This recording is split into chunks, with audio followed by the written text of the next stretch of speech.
औज़ुबिल्लाहिमिनश्शैतानिर्रजीम बिस्मिल्लाहिर्रहमानिर्रहीम। नाज़रीन इकराम, आपका मेज़बान इब्न हसन आपकी खिदमत में हाज़िर है। आपको खुश आमदीद कहता है। जैसा कि आप वीडियो के अनवान में देख चुके हैं कि गज़ा की बर्बादी के बाद पाकिस्तान की तबाही का मंसूबा। जी हाँ, पहले तो गज़ा बारे अर्ज़ कर दूँ कि गज़ा में कम अज़ कम भी 35,000 से ज़्यादा 35 से ज़्यादा अब तक शहादतें हो चुकी हैं, कम अज़ कम। और अभी जंग बंद हो जाएगी तो 1 लाख मज़ीद जो बहुत शदीद ज़ख्मी हैं वो भी अल्लाह को प्यारे हो जाएंगे, वो भी शहीद हो जाएंगे। वहाँ ग़िज़ा की बहुत किल्लत है, दवाइयों की किल्लत है, मौसम बहुत शदीद है, लेकिन अल्लाह का करोड़ कर्म शुक्र है वो इसके बावजूद भी नाखून चने चबवा रहे हैं सहूनी गासिब को काबज़ को नेतन्याहू को। ये बात यही रोकता हूँ जब से क्या रोज़े अव्वल से पाकिस्तान पे बदमाशिया का एक टोला नाजायज़ काबज़ है, गासिब है। तो हम पंजाबी तो बुज़दिल थे, डरपोक थे, नकम्मे थे, लेकिन बलोच और पश्तून अपने हकूक़ के लिए आवाज़ उठाते रहे। और ये वो अपने हकूक़ के लिए आवाज़ उठाते थे, ये उन पे जुल्म ढाते थे। और बलोचिस्तान में आज तक जितना भी कज़िया चल रहा है जो अमन व सुकून नहीं हो सका, उसके डांडे जाके मिलते हैं रियासत क्लास से। जो वो पाकिस्तान का एक वज़ीर आज़म था, मिर्ज़ा उसे कहते थे, मुझे उसका अक्सर नाम भूल जाता है। वो मीर जाफ़र सादिक की नस्ल से था। तो उसके साथ अयूब खान था जिसने इसी उमर अयूब का जो पीटीआई का है। तो इसका अपना किरदार, इसके दादा का अपना किरदार सिकंदर मिर्ज़ा, हाँ, उन्होंने वालिय रियासत से झूठ बोला था, बेईमानी की थी, गद्दारी की थी। जिस तरह आज पाकिस्तान की 80% अवाम के साथ गद्दारी की गई है, बगावत की गई है, इस पे रियासती अदारों ने हम रियासत पे हमला कर दिया गया है। हमारे पास अव्वल आखिर हथियार हमारा वोट है, जिसे इन्होंने चुराया है, जिसे इन्होंने लूटा है, बंदूक के जोर पे लूटा है। ये बात यही रोकता हूं, जब पंजाब के लोगों ने अपने हकूक की बात करना शुरू कर दी, अपने हकूक के लिए आवाज़ उठाना शुरू कर दी, तो फिर यहाँ 9 मई हो जाता है। जब वो मौरख लिखेगा कि उसमें कौन कौन था, तो सब नकाब पोश चेहरे अयां हो जाएंगे। उसमें मैं अभी कुछ नाम लूंगा तो फिर इन्होंने मुझे उठाना तो है, जिस तरह मैं जो कुछ कर रहा हूं, तो मैं बाद नहीं आऊंगा, मैं अपनी जान दे दूंगा, अपना घर बार सब कुछ करवा दूंगा तबाह। मैं हटूंगा नहीं इस काम से, अपने बच्चों के मुस्तकबिल को महफूज बनाने के लिए, इस मुल्क के मुस्तकबिल को महफूज बनाने के लिए, इस धरती के, मैं इस काम से बाज नहीं आऊंगा। मैं अपनी धरती माँ और अपने बच्चों के बेहतर मुस्तकबिल, रोशन मुस्तकबिल, महफूज मुस्तकबिल, सालमियत, वहदत की जंग लड़ता रहूंगा। तो ये तब से ऐसा हुआ। अब मैं यहां बात को रोकता हूं।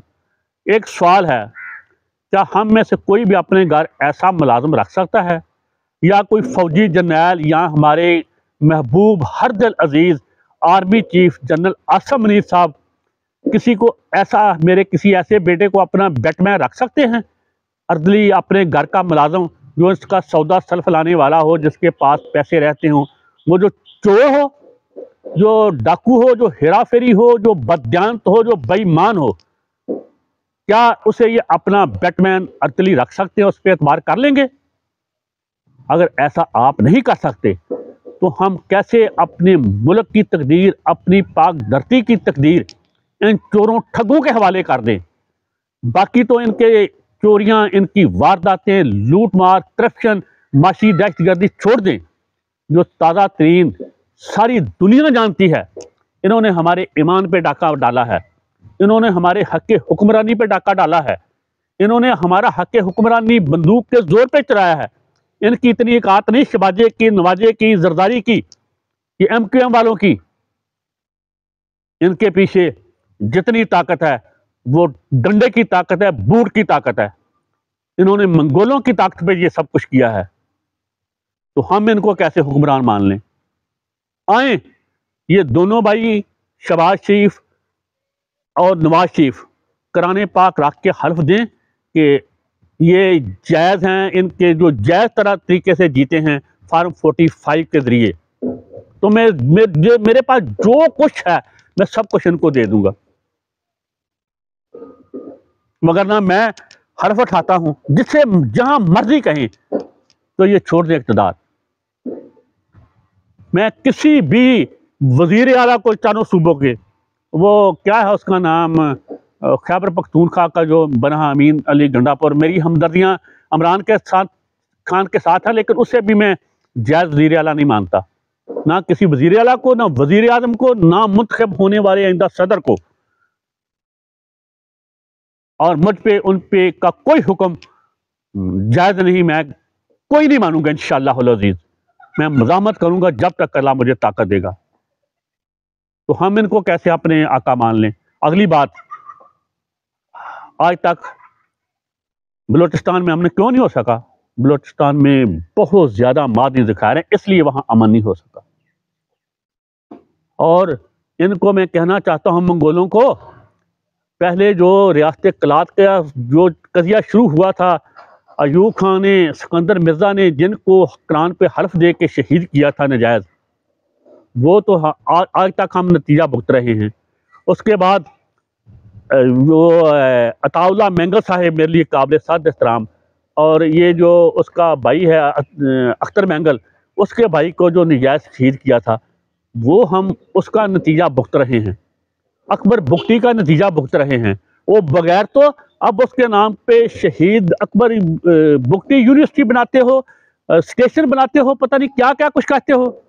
कल उसे इंतहाई बेदर्दी से उसे कत्ल या शहीद किया गया है, इंतहाई दरिंदगी से, बर्बरियत से आज उसे शहीद का दर्जा दे के उसके नाम पे बनाते हो।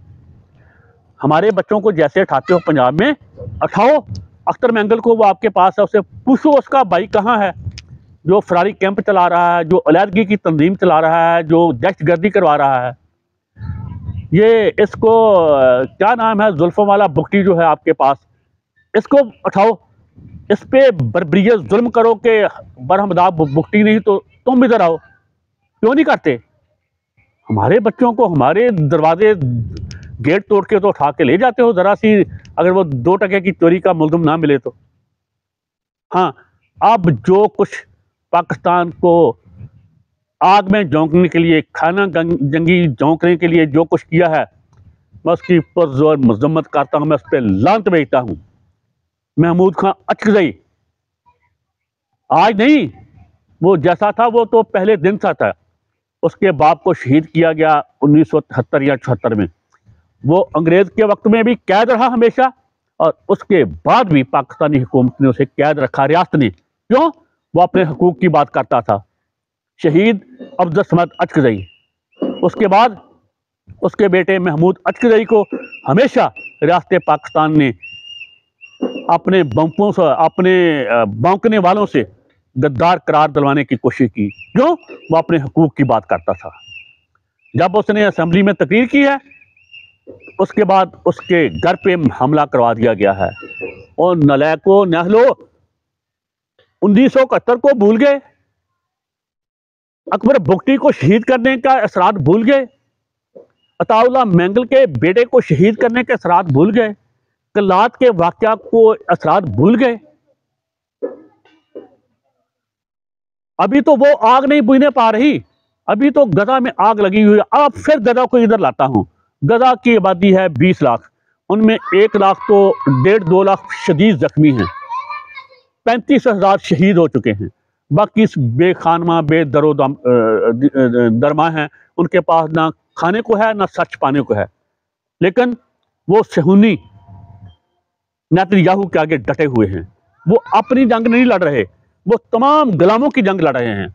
वो फ़लस्तीनी गुलामों की, वो मकबूजा कश्मीर के गुलामों की, और दुनिया के सबसे ज़्यादा बड़ी जेल मकबूजा पाकिस्तान के गुलामों की जंग लड़ रहे हैं। अगर वो नहत्ते, उनके पास कुछ नहीं, 20 लाख की आबादी, उनमें 35-40 हज़ार शहीद हो गए हैं, 1.5 लाख के करीब शदीद जख्मी हैं, बाकी भूख नंग से शहीद हो रहे हैं, बीमारी से शहीद हो रहे हैं। वो नेतन्याहू के आगे घुटने नहीं टेक रहे, तो हम क्या आपके आगे घुटने टेक देंगे? 24 करोड़ जो गुलाम हैं, हम उनसे कुछ नहीं सीखेंगे। हम अभी तो आपसे दरख्वास्त कर रहे हैं, गुजारिश कर रहे हैं, हमारी जान छोड़ दो। इसके बाद जितना मर्जी जोर लगा लो, जितने मर्जी 9 मई कर लो, जितने मर्जी 8 फरवरी कर लो, हम इंशाअल्लाह अज़ीज अपनी आज़ादी लेके रहेंगे।